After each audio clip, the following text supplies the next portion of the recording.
Chris, welcome. And you need to unmute yourself, and we need Sir Matthews and Dr. Mohammed Al-Gindi. There we go. Our Hello. I know it's late at night for you, but I really appreciate the fact that I've got the LEDs on. I bought this a special occasion, so I bought this, and I'm sure some people watching remember these.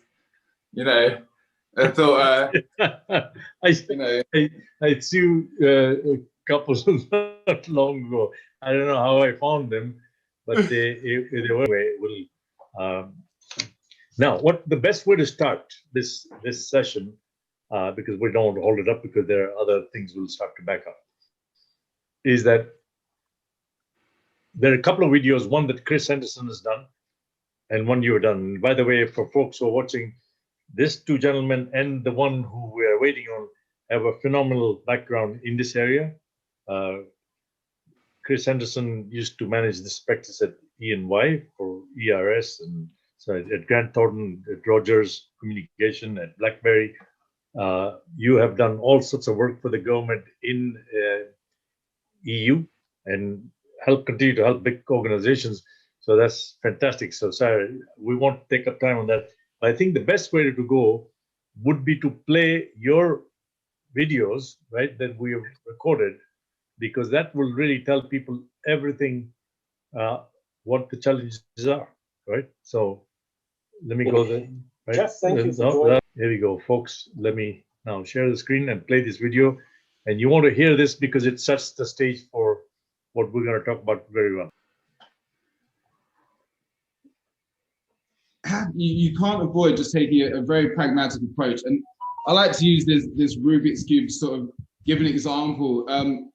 Full disclosure, I'm not going to solve it here, so I hope I don't disappoint anyone with that. But let's assume for a second that this point in the middle is something that you want to protect, right? It's your key asset. It could be anything.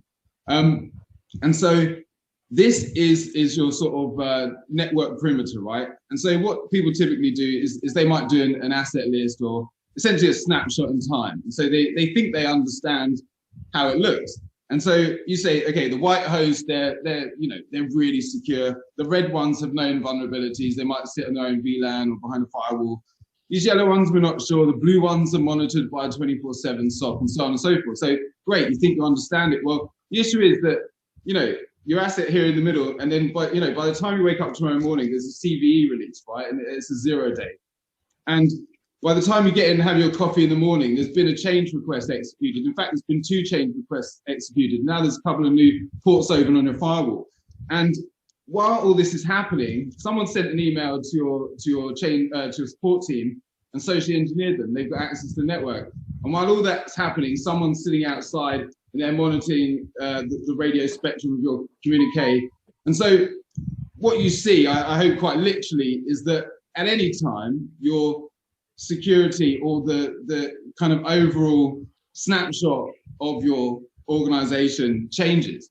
And so this is why I have a sort of real issue with people I don't have a real issue with people that buy the lies, but I have a real issue with people who peddle the lies, mainly vendors who say, buy our product and it will prevent 0 days, it will stop this and it will stop that. I'm not, there's a use for these things for sure, but it's just so much wider than they like to tell you. It's so much wider than they like to tell you. Yeah, I thought I'd finish that off there, right? But yeah. Yeah, that was actually a very interesting video that you. Thank you very much. Yeah, thanks. No, it was exactly what was needed. I will now move to play Chris's recording, and then we go to the other real stuff. So here we go. 1 second here. Observations about recent hacks and compromises indicate 2 things that are not new, but need to be confronted. The first is that these unfortunate events will continue to happen, and they have real consequences for all organisations. The second is that country, and in Canada provincial, political will and regulations around cybersecurity risk management need to be stronger. Stats Canada says that 1/5 of Canadian businesses were affected by cybersecurity incidents in 2019, which is the most recently available data. Almost half of those attacks were linked to large businesses. 29% at medium-sized companies, and 18% at small businesses. It can happen to you. To think otherwise is naive and even irresponsible. Here's another example of real impact. On the 5th of January, there was a posting that said, TransLink ransomware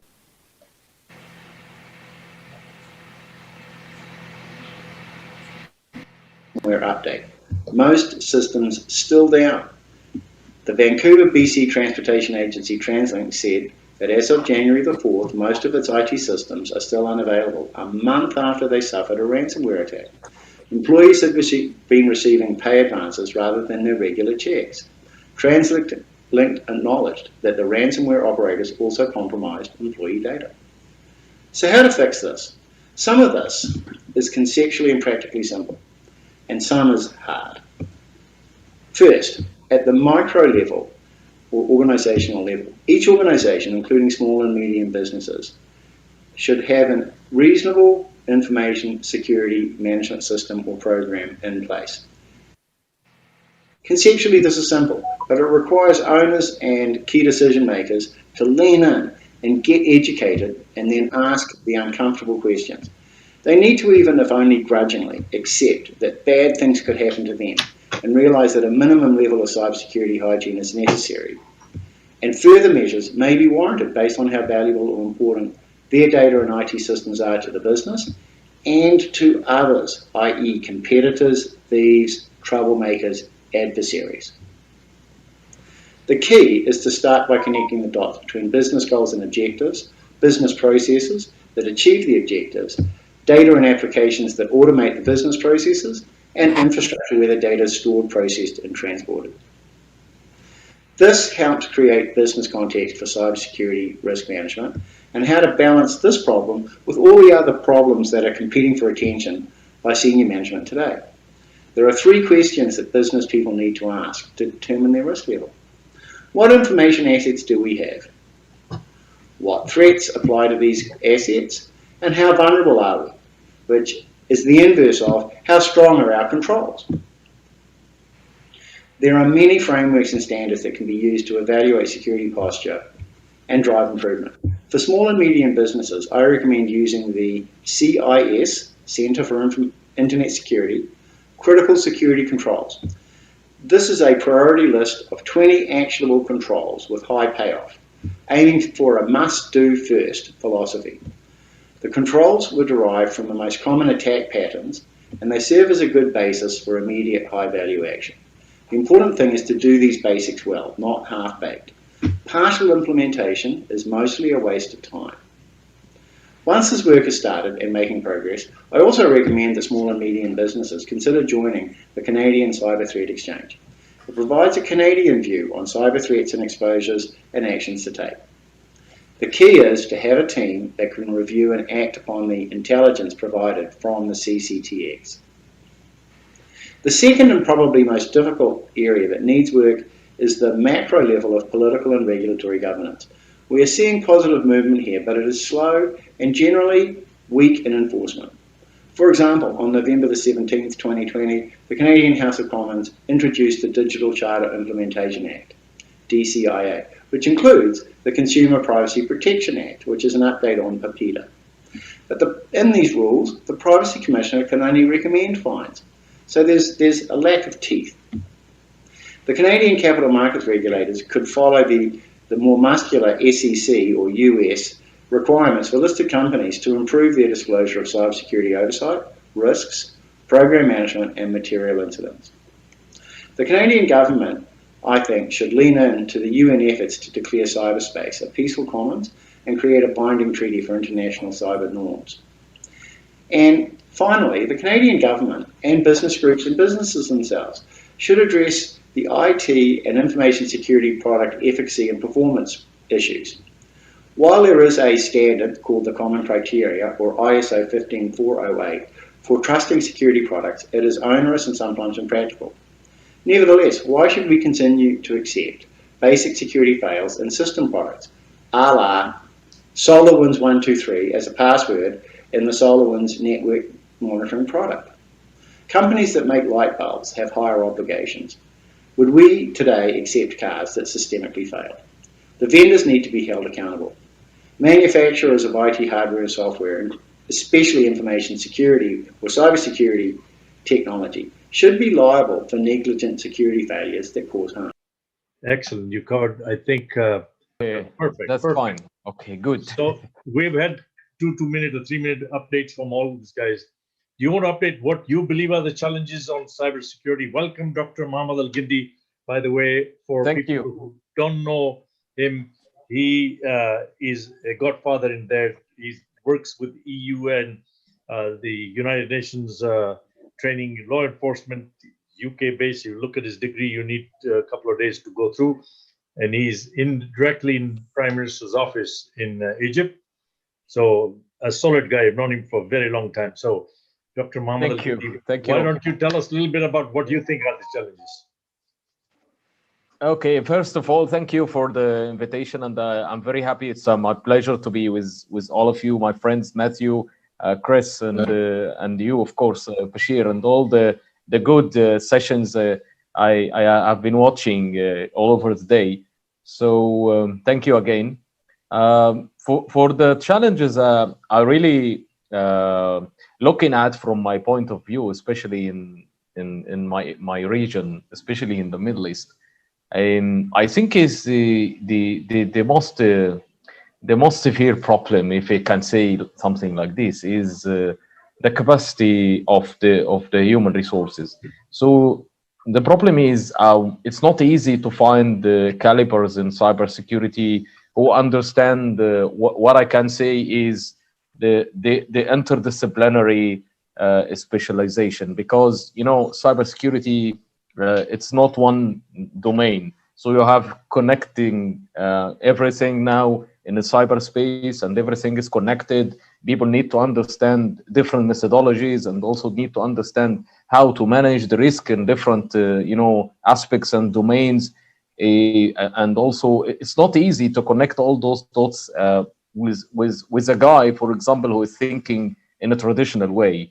So because also I'm teaching at the university, I see, people who are fresh joining the university. I cannot see that there is a lot of people who are thinking in this interdisciplinary world we are living in. So I think this is one of the most challenging things when it comes to cybersecurity in the 21st century. Is we need people who are capable of thinking as an interdisciplinary thinkers, not a traditional thinking way.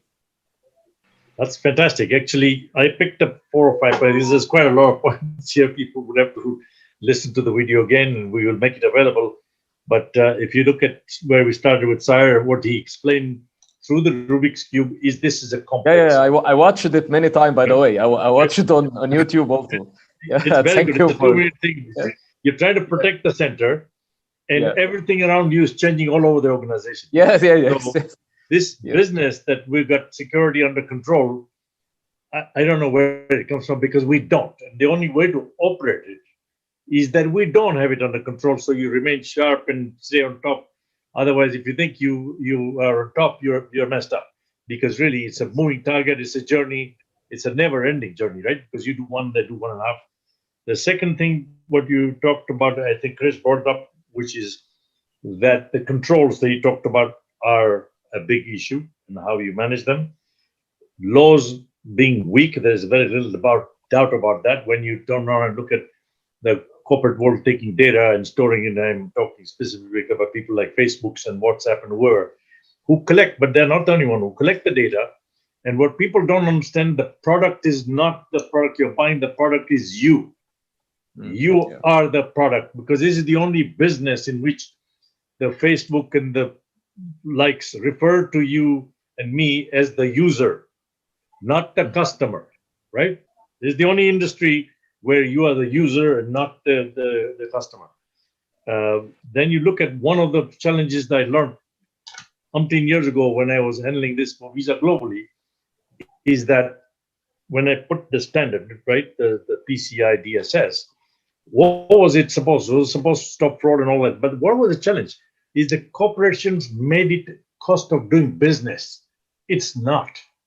It is not a cost-cutting business. So when you start to combine all this thing, you realize that it's now you add to the skills that you just talked about, right? All of you have actually mentioned that. Then you got a bigger problem because we deal with it in silos.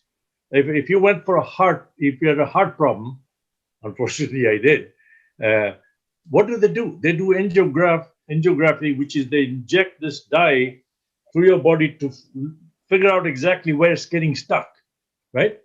Do we do that with cybersecurity or with data in the corporate world? No, we don't.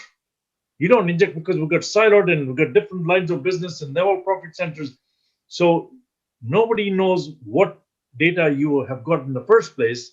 To Chris's point, what are the assets, right? So how do you protect something if you don't know what you've got, right? Well, I would just like to add something on these points that sort of ties them together. And to be honest, there are some people that do what we've spoken about, but they're top 1%, right? That's gonna be intelligence agencies. That's gonna be governments. That's gonna be, you know, mission critical organizations that do that. But it's very difficult. It's very costly. But to tie those points together that we just mentioned, exactly right. And for those that don't know, I have a penetration testing red team background, right? And so it's absolutely right. You have to know an array of technologies to find that way in. And what's really interesting about what we've spoken about is that for those that are old enough to remember the serial ports, you know, the old cables, you plug in the serial port and you set the baud rate and then you connect. And it's an old school way to connect to systems, right? But what was really interesting is, like, I would go into environments and they would have locked down their regular network, the Ethernet, the ports, all this stuff. But the serial ports, no, right? Because people just don't even understand that's the thing. It just looks like a funny connector on the back of a machine. And the same thing for JTAGs on hardware, right? You just don't know, which takes me to the second point about implementing the controls and understanding it. And something I've always said, you don't know what you don't know, right? And so if you've already started from a point, there's something called the Tempest attack, right? Where you can view computer screens through physical brick walls. And that's more science than hacking, but it is hacking, but it's really more science than computing. But my point here is that most people don't, pretty much everyone doesn't know that these things are possible. So when you sit down in your risk assessment or you're assessing impact, how can you know what the biggest impact could be when you don't know what you don't know? And so the point there is that actually I sympathize with companies that do that because it's really difficult. But the flip side to that, I would say that you can't save money trying to not get the right people in, right? Because it's such a wide array of specialities, you need specialists, right? You need, you know, if you're reliant on NFC technologies, you want an NFC expert, right? And so on and so forth. And then, you know, secondly, be humble. Be willing to accept there are things you don't know and understand, because I can promise you there are, right? I mean, I every day I learn something new still. Is that wide? It's huge. So we have to work together and share that information and not let ego get in the way. Absolutely. Chris, you want to add anything to this? Yeah, thanks, Bashir. Hello, Sire and Mohammed again. You know, I've been alert to points that sort of maybe reinforce what we're talking about here. So yeah, just yesterday, a company called GoSecure posted a research article, and it just reinforces these basic things and the wishful thinking, maybe, or perception versus reality. So here's three quick data points out of that report, which I just found great because they're so simple. The first one is they basically said that this reveals disconnects between important information and the security weaknesses or vulnerabilities. Password policies. You know, 75% of organizations said that they have systems that enforce a mix of letters, numbers, and special characters. Yet 55% of pen tests, going back to Sire's point, found weak passwords were a vulnerability that was a root cause of a successful breach. And I've seen that in reality, where there are system rules with configuration parameters that says you can't have bad passwords, and then you find bad passwords because they somehow got in there somehow. And there's no enforcement on refreshing. Patch management. 90% of organizations believe that their patch management's important, but only 52% said it takes weeks or longer to apply important patches.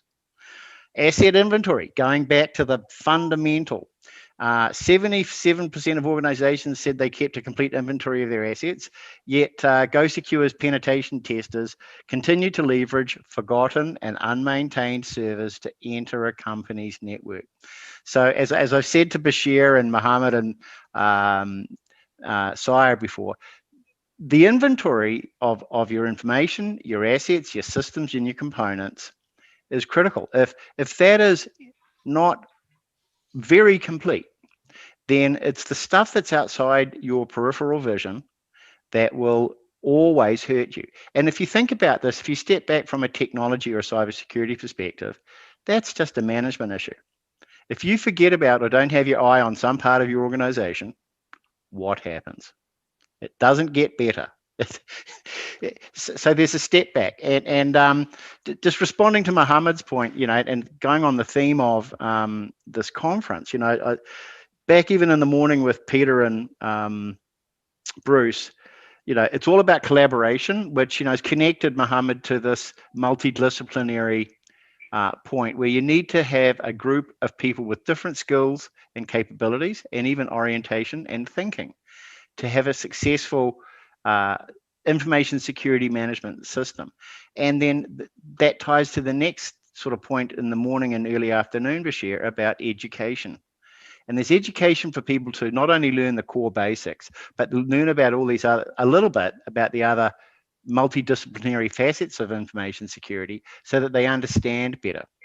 And there's education for users and consumers, and education for board members that I think is critical in order for consumers to ask companies questions about security. I believe firmly that until the buyers, the consumers, or in industry, the merchants, ask their suppliers of services and goods, do you have adequate security? And they don't indicate through their buying preference to go to a higher bar, then in truth, not much is going to happen. And so education is a long-term thing, but important. Doesn't mean that everyone needs to be experts like Sire and the details of how all this stuff works, or in cyber terrorism like Mohammed. But they need to be able to ask the questions and not blink when they get bullshit back. That's actually very true. Mohammed, you want to add to the stuff that you kind of started? you want to add anything? Yeah. I think that also one of the issues related to when it comes to education is this is one of the most important things that I'm always thinking of, how to educate people in this ever-changing world of threats, because even the basic things we are not able to manage. So how about the things that are evolving every day? So even big companies got hacked with a very simple hack. It's not it's not very complicated, so most people understand or think that to be hacked you should do something very, very you have a big vulnerability to be hacked. It's not like this, because it's as simple as it can be hacked. Most companies are hackable because of the simple things, not the biggest things, because that's why most companies are investing in devices and security boxes and all those things, and even they don't pay attention to the simple things that they are putting inside their organizations. Even most people in the managerial level, for example, for people who I'm discussing here in the Middle East, that They see that cybersecurity is a technical issue. So we will send it to the IT guys. So this is the biggest problem, because securing a server or a network, it's different than making a cybersecurity policy or a cybersecurity governance or securing your business at whole. This is different, because people understand that, yes, because this is a cyber and this is a network, and okay, throw it to the IT guys. This is not the solution. So that's why people didn't go much deeper in cybersecurity as a discipline, if we can say. It's a science. It's a science and an engineering. It's not just an IT field. It's not an IT field anymore. I think you raise. Yeah, go ahead. Well, just on that point, you raise an interesting point there about it's not about vulnerabilities. And if I think back to all the testing I've done, I can probably count on 2 fingers, literally, where I've used what's known as the CVE, a publicly known vulnerability. But that doesn't mean I've done something even more amazing to the point. And actually, nearly every time, in fact, as I say, literally 2 times out of every time I've ever done it, you'll find what's called a configuration issue, right? Which, if you use a vulnerability scanner, it's not going to show anything. It's going to tell you you're secure. But what's interesting about managing systems is, again, that's really difficult. All it takes is an administrator there are these things known as flags, but for everyone watching, all you need to know is that it's like attaching a permission to something. And so an administrator can run a command and attach permissions or take away permissions for certain users. And it's literally a case of one mistake, or a really common mistake is using the asterisk, which is basically like what's known as a wild card, which applies the rules to everything in that space. And that's wonderful, because again, it's very difficult for even seasoned systems administrators to understand how that's affected, right? And so I would like to see education, but I think secure development and secure systems administration would be where I'd want to invest time, because I feel like, you get rid of a bunch of those things and you're not done, but it's a great point to start with.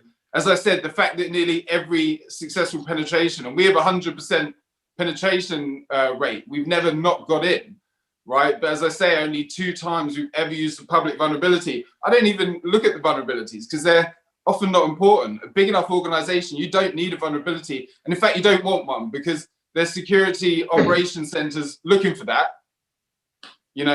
and so you're going to get burnt, you're going to get found, you're going to get detected. Sir, there have been a pretty bad hack in this city in the last 2.5 weeks, whatever. Very big organization. Nobody hears about it. They've been keeping quiet. They've been getting away, and they're not the only one. We see hacks all the time, and they're not getting reported. It's problem number 1. Some of the things you said about education, here's the tools that Chris can tell you. We have talked about this before.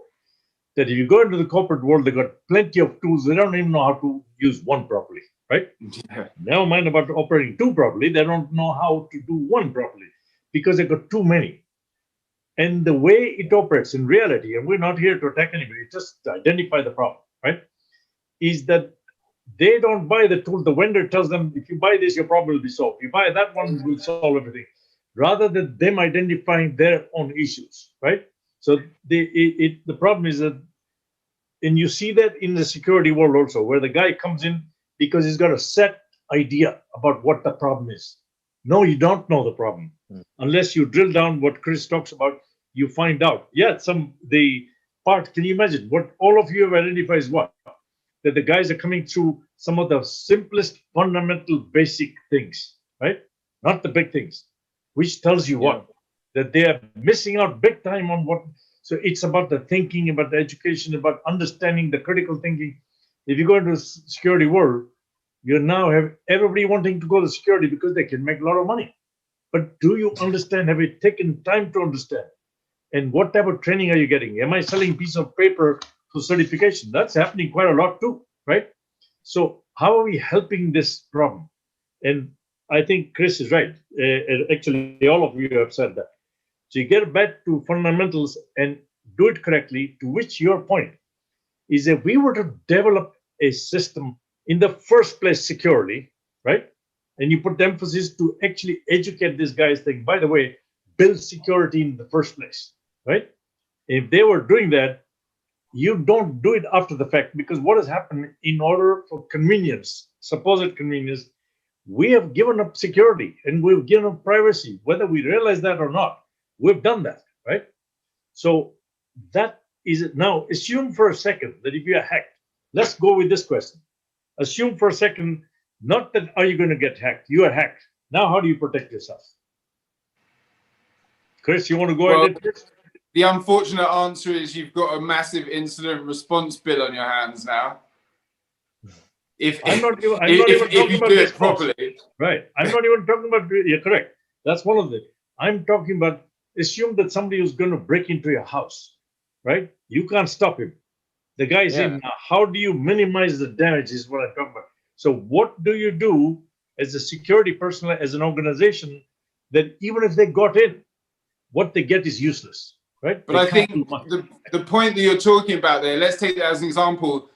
There's still what I would say is impact, right? Which is where you always need to start. And in the case of your example, what are you worried about? Do you have some nice jewelry that you're worried about them stealing? Are you worried about your personal safety? And so depending on which one, you're going to have different solutions, right? A very simple solution for the jewelry, a little bit more complicated solution for your personal safety. And I think the same applies to business. One of the biggest mistakes I see is that companies say, we need to protect every digital asset, which actually is totally wrong. What you need to look at the business, because economically, the markets don't penalize companies for screwing up. If you actually look at some of these companies we're talking about, the share price dipped and then it actually took off better than it was, right? So there's no economic incentive in there. So what you need to say is, where's the business impact? And it's always different. If you're a food company, if someone can ruin your production process and spoil your food and give everyone food poisoning and loads of people get sick, that's the biggest business impact. Not having your web server hacked, not someone taking $10,000, someone poisoning all your customers. If you're Tesla, the worst thing someone could do is maliciously screw with the self-driving algorithm and start killing people.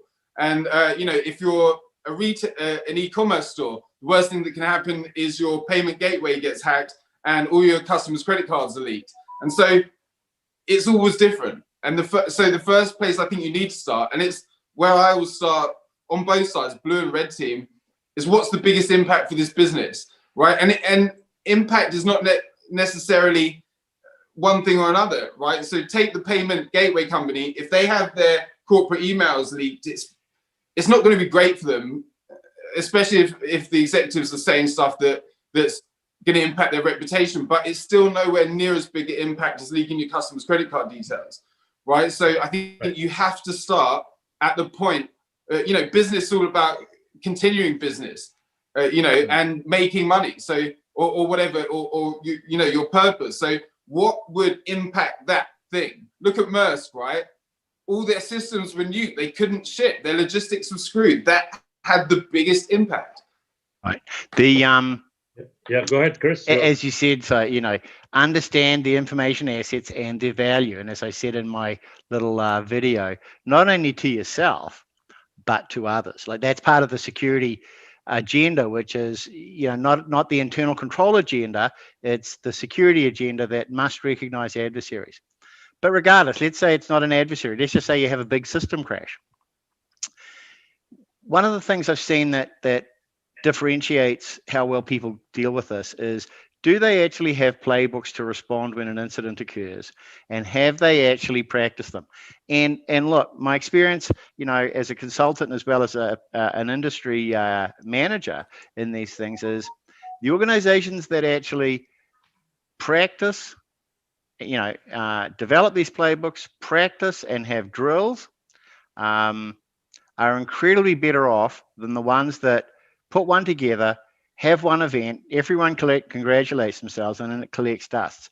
When the event occurs is when the difference between those two organizations becomes horrifyingly clear. And this is where I think, sorry, you know, you point around the impact. A weak and messed up response that's not clear or is delayed because people don't know who to call and what to do is when things go worse very quickly. Like the Rubik's Cube just falls apart in front of you. It's not even a Rubik's Cube. The damage can be caused by the reaction or the lack of response or the poor response after an event. And then, you know, I was actually on a discussion last week about insurance. You know, yes, you can go to insurance, but unless you've actually gone through that insurance contract, either cyber and DE and OE insurance, you're going to find that probably most of what happened is excluded. So there's, again, a bunch of boring stuff like reading a telephone book level insurance contract and a few of them and figuring out, are you actually covered by things that could occur? Because this is where, again, you know, as you said, sorry, most organizations don't actually have a big impact, but the ones that have a big one are because they have fallen below the behavior of their peer litigants. Yeah. And they're the ones that do go down.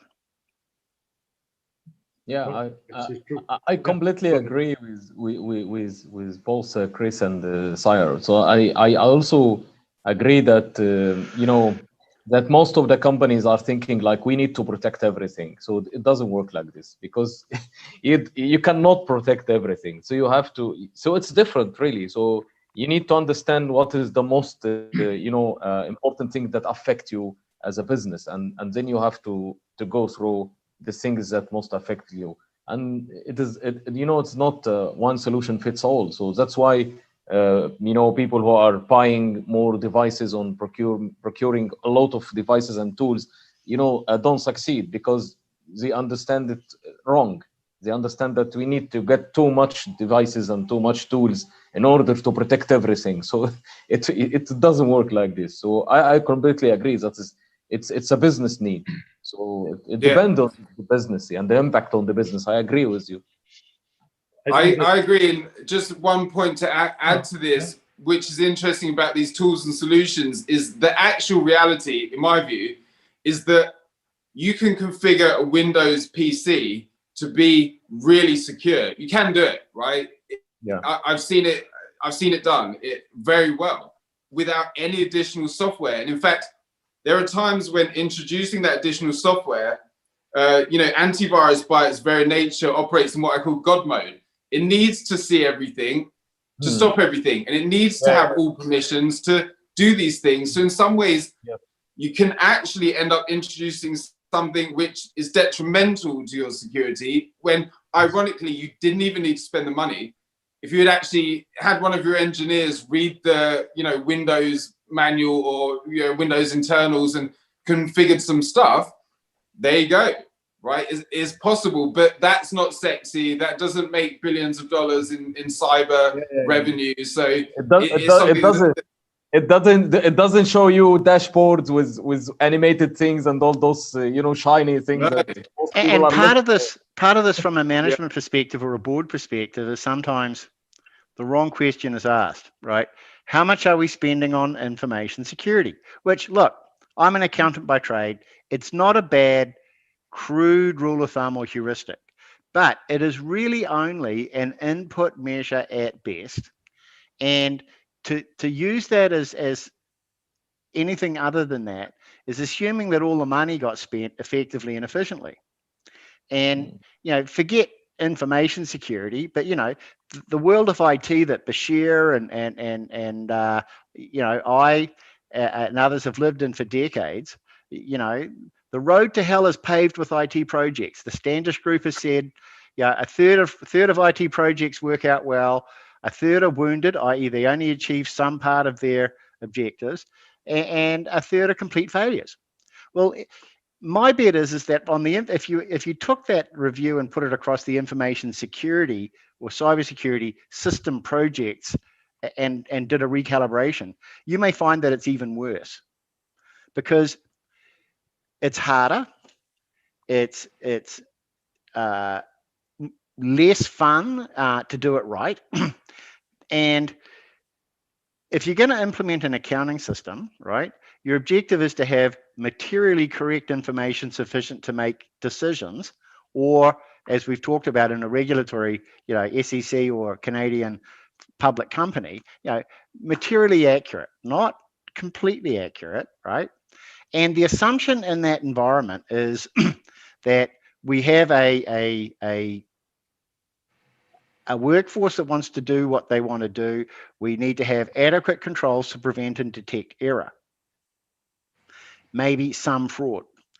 That is the positive and rosy and sunny end of the dimension of what can go wrong. Security has to deal with, we may well have adversaries that are insiders that will try and subvert that project from its design to its operation.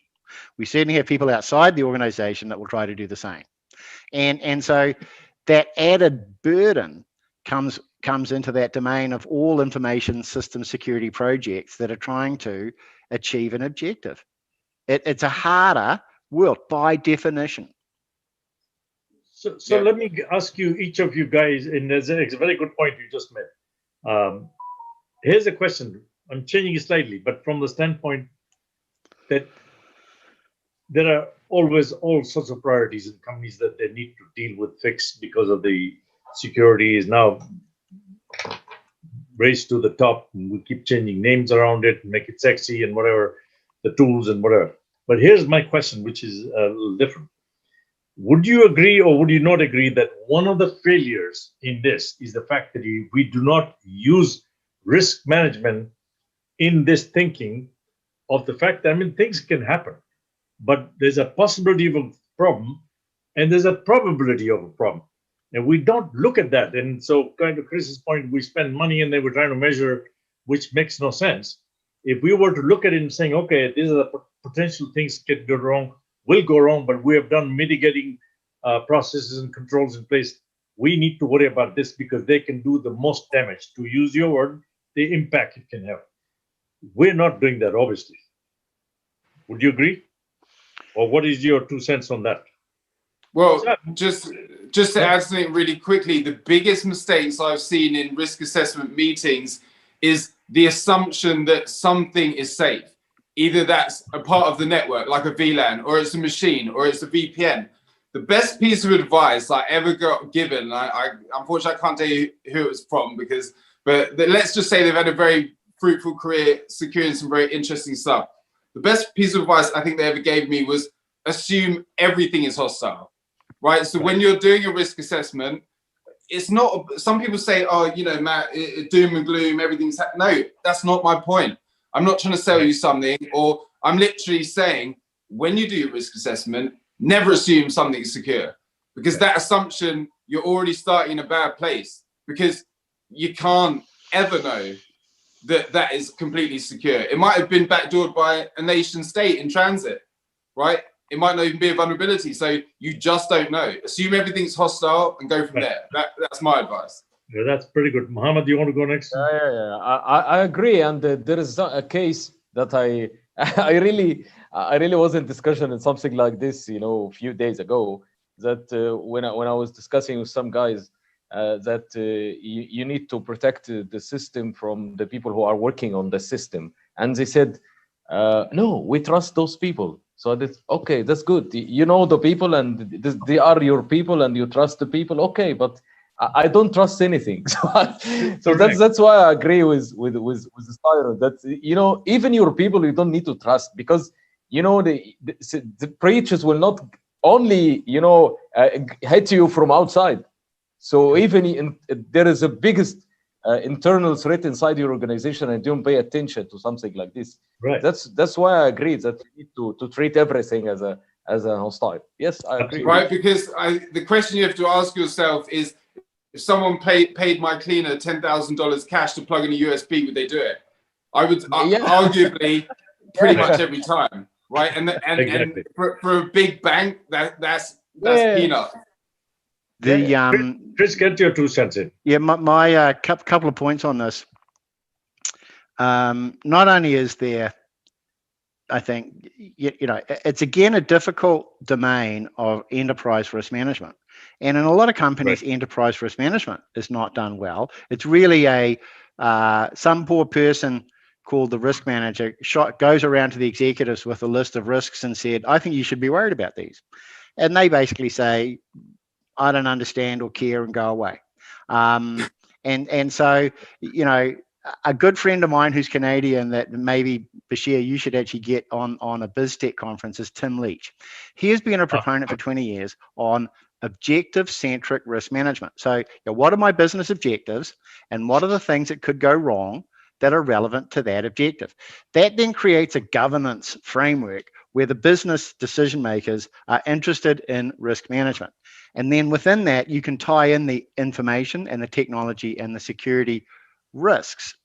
The other thing that I've seen that makes a difference is, despite maybe the level of precision or mechanics of the risk management process, is the ability to summarize potential, you know, communicate the business impact, as I said, related to objectives or information assets of a certain initiative or an event or whatever, in terms of, you know, this is the information assets, this is how much it's worth to the business, this is the problem that's occurred or could occur, this is the controls we do or don't have, and here's the net risk. And putting that down on black and white in 2 or 3 pages, which is brutal, because usually we've got hundreds of pages of stuff to talk about, and you've got to now get this into like 600 words, and then get this in front of a C-suite person who owns that business domain.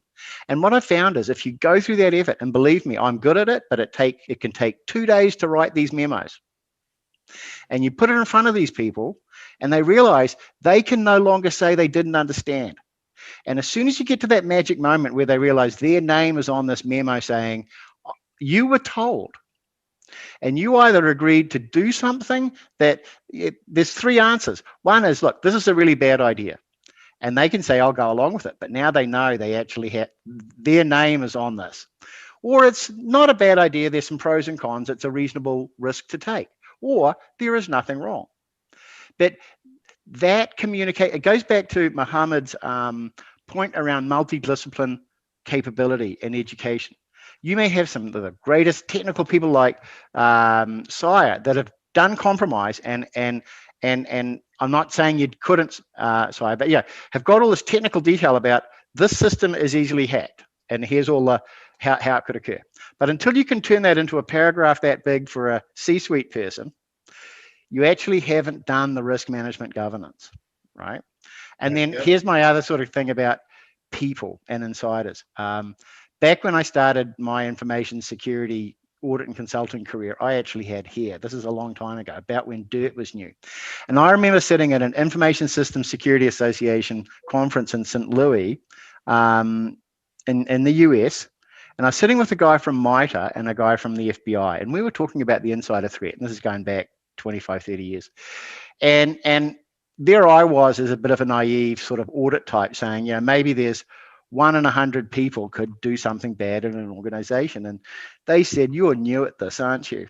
And the FBI guy said they'd done studies that said back then, so I get this is dated, but said back then, basically they figured out that 1 in 20 people have a problem.